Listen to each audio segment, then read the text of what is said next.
अगर हम बात करें अगर हम बात करते हैं कि इसकी जो आकृति होती है तो वो कैसी होती है, तो जो इसकी आकृति होती है वो दो प्रकार की होती है। अगर हम शेप की बात करें तो शेप होता है दो प्रकार के, एक होता है पॉलीहेड्रल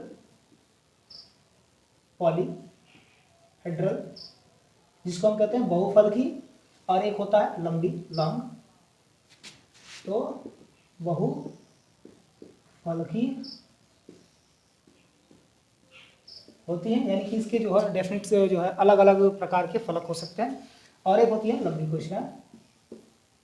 तो लंबी कोशिकाएं हो गई और बहुफलकी। देखिए अगर इसको बहुफलकी ही क्यों कहते हैं, क्योंकि जो बहुत एक्सटर्नल प्रेशर के कारण, यानी कि बाह्य दाबों के कारण, इसका जो दबाव के कारण ये क्या हो जाता है भाई, इसका जो शेप होता है वो अलग अलग प्रकार से हो सकता है। जैसा कि हम डायनेटम्स में ये देखते हैं, इस प्रकार की सेल्स हमको देखने को मिलती हैं। फिर आइडियोब्लास्ट के अंदर हमको कुछ इस प्रकार के सेल्स देखने को मिलते हैं। डेजमिड्स के अंदर कुछ हमको इस प्रकार के हैं। बैक्टीरियल सेल में हमको सर्कुलर, स्पाइरल, ठीक है, कोकस और बैसिलस हमको अलग अलग प्रकार की हमको देखने को मिलते हैं। ये होता है डेफिनेट शेप ऑफ सेल्स। जैसे कि अगर हम बात करें पिटेड जो वेसल्स हैं, जैसा कि जाइलम और फ्लोएम के अंदर हमको देखने को मिलता है, ट्रैकेट्स के अंदर। फिर और क्या हमारा एनुलर वेसल्स है, उसके अंदर कुछ इस प्रकार से हमको देखने को मिलती हैं। जो स्टोन सेल्स होती हैं उनके अंदर हमको इस प्रकार के जो है देखने को मिलते हैं, कि जो डेफिनेट शेप ऑफ हम क्या कह सकते हैं, सेल कह सकते हैं। तो ये होता है हमारा। अब हम बात करेंगे थोड़ा सा डिटेल में एक एक कि कोशिका के अंदर कौन कौन से अंगक पाए जाते हैं, कौन कौन से अंगक नहीं पाए जाते, इनके बारे में चर्चा अभी हम करेंगे।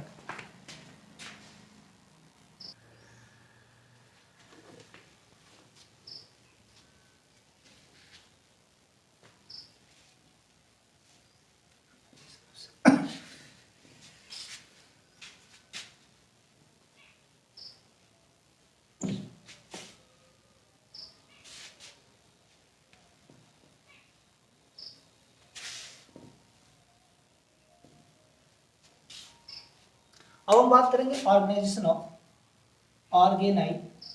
ऑफ सेल, यानी कि ऑर्गेनाइजेशन कह सकते हैं या कंपोजिशन कह सकते हैं। हम क्या कह सकते हैं, कंपोजिशन ऑफ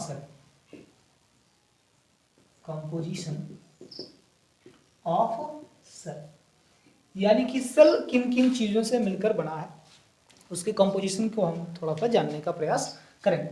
तो अगर हम बात करें मेनली जो सेल होता है वो हमारे 3 पार्ट से मिलकर बना है। सेल के अंदर 3 पार्ट्स देखने को मिलती है। पहली चीज होता है जिसको हम कहते हैं प्रोटोप्लाज्म। क्या कहते हैं, प्रोटोप्लाज्म, जिनको हम हिंदी में कहते हैं जीव द्रव्य। क्या बोलते हैं, जीव द्रव्य बोलते हैं, ठीक है। दूसरा होता है जिसको हम कहते हैं वैक्यूल्स, जिसको हम कहते हैं हिंदी में रिक्तिका, ठीक है। और तीसरी चीज जो होती है जिसको हम कहते हैं सेल वॉल, जिसको हम हिंदी में कहते हैं कोशिका भित्ति। क्या कह सकते हैं, कोशिका भित्ति।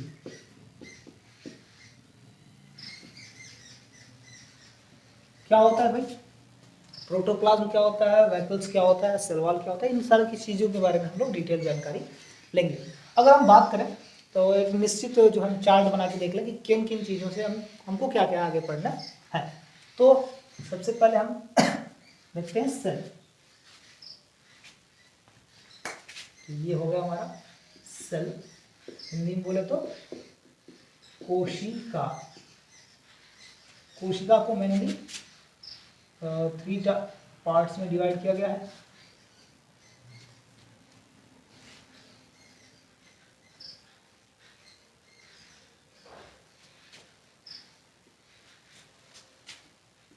ठीक है, जो अगर हम बात करें पहला का, तो पहले को कहते हैं प्रोटोप्लाज्म, और दूसरा जो होता है जिसको हम कहते हैं वैक्यूल्स, और तीसरा होता है सेल वॉल, इसको हम कहते हैं जीव द्रव्य। क्या बोलते हैं इसको, जीव द्रव्य बोलते हैं। इसको हम कहते हैं रिक्तिका। और बात करें अगर हम सेल वॉल की, तो इसको हम कहते हैं कोशिका भित्ति हम कहते हैं। देखिए सेल वॉल का जीव द्रव्य क्या है, वैक्यूल्स क्या है और सेल वॉल क्या है। तो बात करें सेल के अंदर का जो लिक्विड पदार्थ जो कह सकते हैं लिक्विड है जो इसके अंदर, यानी जिसको हम कहते हैं living material of cell is known as protoplasm, यानी कि जीव द्रव्य जो है कोशिका के अंदर का जीवित पदार्थ है। ठीक है, बात करें वैक्यूल्स, वैक्यूल्स क्या है, तो कोशिका में कहीं कहीं पर जगह जगह पर छोटे छोटे खाली खाली स्थान पाए जाते हैं जिनके अंदर वैक्यूल्स, जिसको हम वैक्यूल्स कहते हैं, और इनके अंदर वैक्यूल सैप भरा होता है। क्या होता है, वैक्यूल सैप भरा होता है, जिसको हम हिंदी में कहते हैं रिक्तिका रस। क्या बोलते हैं, रिक्तिका रस कहते हैं। ये क्या करता है कि जो एक आकार देने का प्रयास करता है, यानी कि सेल का जो सिस्टम है इसको एक नया आकार देता है।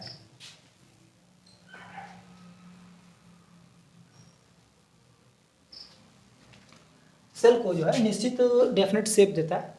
सेल वॉल क्या होती है, तो सेल वॉल का जो सिस्टम है वो होता है प्रोटोप्लाज्म को इधर उधर फैलने से रोकने के लिए जो बाहरी झिल्लियां होती हैं उनको हम सेल वॉल कह सकते हैं या कोशिका भित्ति कह सकते हैं। तो अब सेल वॉल में अगर हम कोशिका भित्ति की बात करें या कोशिका झिल्ली की बात करें तो वो अलग अलग प्रकार के हैं, आगे हम चल के पढ़ेंगे कि ये जो होते हैं आउटर में हमको 3 प्रकार के देखने को मिलेंगे। एक होता है जिसको हम कहते हैं कैप्सूल, एक होता है जिसको हम कहते हैं सेल वॉल, सेल वॉल कहते हैं, और एक होता है जिसको हम क्या कहते हैं प्लाज्मा मेम्ब्रेन कह सकते हैं।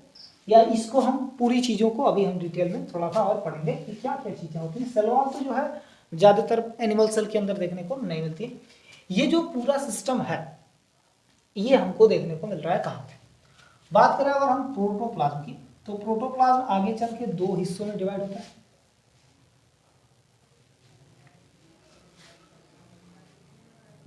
ठीक है, एक को कहते हैं हम न्यूक्लियस और एक को कहते हैं हम साइटोप्लाज्म।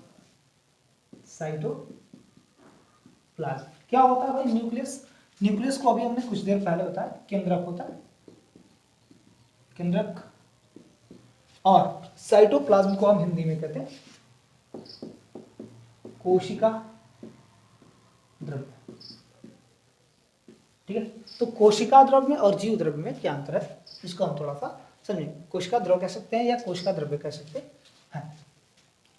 अब न्यूक्लियस को बात करें तो केंद्रक क्या है, जो सेंट्रल पार्ट ऑफ सेल है, यानी कि किसी भी कोशिका का जो केंद्रीय मटेरियल है जिसको हम न्यूक्लियस कह रहे हैं, इसके अंदर जेनेटिक मटेरियल पाए जाते हैं, यानी कि वही जेनेटिक मटेरियल जो एक पीढ़ी से दूसरी पीढ़ी में जाते हैं, और इनका काम होता है कि ये जेनेटिक इंफॉर्मेशन को यानी कि आनुवांशिक सूचनाओं को एक पीढ़ी से दूसरे पीढ़ी में ले जाने का काम करते हैं। तो ये सारी चीजें जो है वो न्यूक्लियस के अंदर पाई जाती है। अगर हम देखें न्यूक्लियस जो है, न्यूक्लियस के 4 पार्ट होते हैं। न्यूक्लियस के कितने पार्ट होते हैं, 4 पार्ट में डिवाइड कर दिया गया है इनको। देखिए, एक होता है पहला जिसको हम कहते हैं न्यूक्लियर मेम्ब्रेन,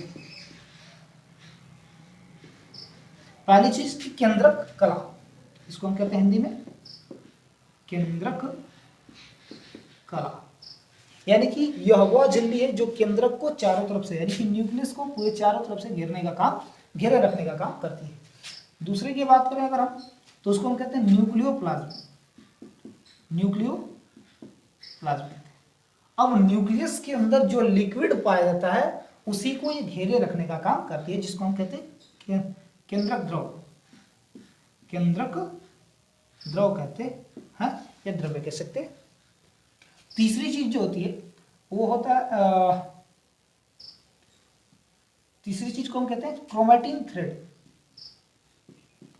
क्रोमैटिन थ्रेड, या इसको हम कह सकते हैं क्रोमोसोम्स। क्या कह सकते हैं, क्रोमोसोम्स कहते हैं, यानी कि इसको हम कहते हैं गुणसूत्र धागे। क्या कहते हैं, गुणसूत्र धागे कह सकते हैं, या गुणसूत्र कह सकते हैं। और चौथा जो होता है जिसको हम कहते हैं न्यूक्लियोलस, क्या कहते हैं,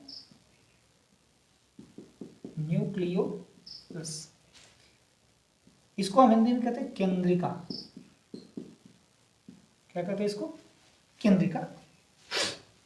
तो सेल के अंदर जो सेंट्रल पार्ट है यानी कि कोशिका के अंदर जो केंद्रीय पदार्थ है उसको हम कहते हैं केंद्रक, और वो 4 हिस्सों में बटा होता है। एक होता है केंद्रक कला, दूसरा होता है केंद्रक द्रव्य, तीसरा होता है गुणसूत्र धागे जिसको हम कहते हैं क्रोमेटिन थ्रेड या गुणसूत्र कह सकते हैं इसको हम, या गुणसूत्र कह सकते हैं, कोई दिक्कत नहीं है।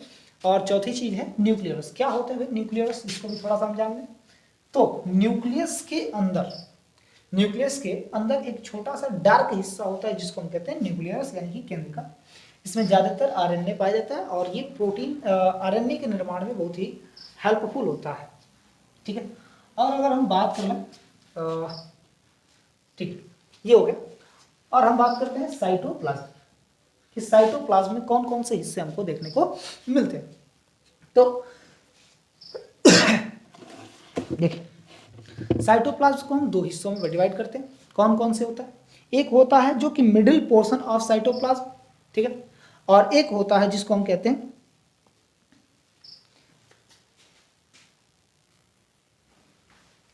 देखिए ये कोशिका जो द्रव्य होता है ये 2 हिस्सों में डिवाइड है। कौन कौन से 2 हिस्से हैं, एक होता है middle portion of cytoplasm, cytoplasmic membrane, cytoplasmic या साइटोप्लाज्म कह सकते हैं। दूसरा जो होता है जिसको हम कहते हैं साइटोप्लाज्मिक मेम्ब्रेन, साइटोप्लाज्मिक मेम्ब्रेन। ये 2 चीजें हमको देखने को मिलती है। क्या होता है भाई साइटोप्लाज्मिक मेम्ब्रेन, तो साइटोप्लाज्मिक मेम्ब्रेन का मतलब कह सकते हैं कोशिका द्रव्य, जो कोशिका द्रव्य कला है यानी कि जो कोशिका द्रव्य को इधर उधर फैलने से रोकता है, वो झिल्ली जो चारों तरफ से घेरे रखती है वो होती है साइटोप्लाज्मिक मेम्ब्रेन। इसमें आपका 2 चीजें आती हैं, एक होता है प्लाज्मा लेमा और एक होता है जिसको हम कहते हैं टोनोप्लास्ट। तो एक हो गया प्लाज्मा लेमा और दूसरा हो गया टोनोप्लास्ट। ये 2 प्रकार की चीजें पाई जाती हैं। अगर हम बात करें मिडिल पोर्शन ऑफ साइटोप्लाज्म यानी कि इसके मध्य में साइटोप्लाज्म का जो हिस्सा होता है उसमें और कौन कौन सी चीजें होती हैं, तो ये भी होता है 2 प्रकार के। एक को कहते हैं मेटाबॉलिक एक्टिव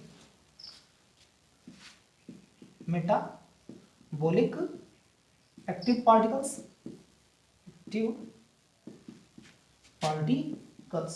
और एक होते हैं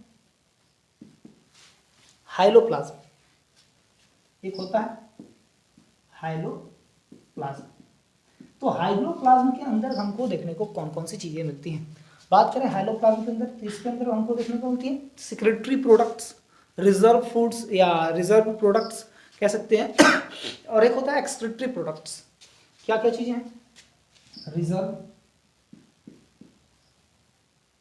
प्रोडक्ट्स जिसको हम कह सकते हैं जो हमारे सेल के अंदर पहले से यानी कि हमेशा ही मौजूद रहते हैं, रिजर्व रहते हैं, उनको हम कहते हैं रिजर्व प्रोडक्ट्स। दूसरा होता है जिसको कहते हैं सिक्रीटरी प्रोडक्ट्स यानी कि ऐसे पदार्थ जो सिक्रीट होते हैं हर समय पे, यानी कि समय समय पर जब उनकी आवश्यकता होती है तब वो सिक्रीट होते हैं, तो उनको हम कहते हैं सेक्रेटरी प्रोडक्ट। और एक होता है एक्सक्रीटरी प्रोडक्ट यानी कि ऐसे प्रोडक्ट जो कि सेल द्वारा जो है बाहर किए जाते हैं उनको हम कहते हैं एक्सक्रीटरी प्रोडक्ट। तो ये जो है हाइलोप्लाज्म के अंदर हमको देखने को मिलते हैं। अगर हम बात करें मेटाबॉलिक एक्टिव पार्टिकल्स कौन कौन से हैं, तो इनमें हमारे आते हैं मेम्ब्रेनस पार्टिकल्स हैं जैसे कि माइटोकॉन्ड्रिया है, एंडोप्लाज्मिक रेटिकुलम है, गोल्गी बॉडी है, ठीक है, लाइसोसोम है, सेंट्रोसोम है, राइबोसोम है, ठीक है, माइक्रोट्यूबुल्स है, माइक्रोट्यूबुल्स है, और भी चीजें हैं जो इसके अंदर देखने को मिलती हैं। प्लास्टिड है, ठीक है। तो ये चीजें हो गई, प्लास्टिड्स हो गए, जिसको हम हिंदी में लवक कहते हैं। और भी चीजें हैं जैसे कि फ्लैजेला हो गया, फ्लैजेलम हो गया, ठीक है। और कौन कौन सी चीजें हैं भाई,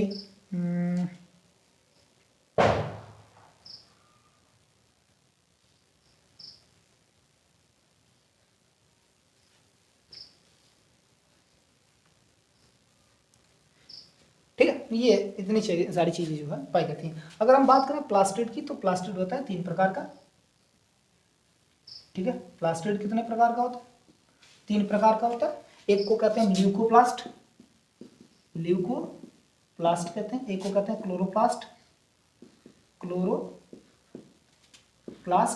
और एक को कहते हैं हम क्रोमोप्लास्ट। क्या कहते हैं, क्रोमोप्लास्ट। एक को कहते हैं वर्डी लवक, एक को कहते हैं हरित लवक, और एक होता है वर्डी लवक, ठीक है। ये 3 प्रकार के हमारे होते हैं। अगर हम बात करें रिजर्व फूड मटेरियल्स में या रिजर्व फूड प्रोडक्ट में कौन कौन सी चीजें आ सकती हैं, तो सेल के अंदर हमारे जो है कार्बोहाइड्रेट, प्रोटीन, फैट, इन सारी चीजें, ये जो चीजें हैं ये हमारे अंदर पाई जाती हैं। तो कार्बोहाइड्रेट, प्रोटीन, फैट, ये सारी चीजें जो है ये हमारे शरीर के अंदर जो है पहले से रिजर्व होती हैं इन सारी चीजों को। तो इसलिए हम इसको कहते हैं रिजर्व प्रोडक्ट्स के नाम से जानते हैं। ये हमारा पूरा जो है सेल का एक छोटा सा व्यू रहा है, यानी कि इन सारी चीजों के बारे में हमें डिटेल में पढ़ना है। तो आगे चल के हमें न्यूक्लियस और साइटोप्लाज्म के बारे में डिटेल जानकारी लेनी है, और इसमें हम इन सारी चीज़ों के यानी कि सभी अंगों के बारे में जानकारी लेंगे कि क्या क्या चीज़ें होती हैं और कैसे कैसे होती हैं। तो अभी के लिए इतना ही।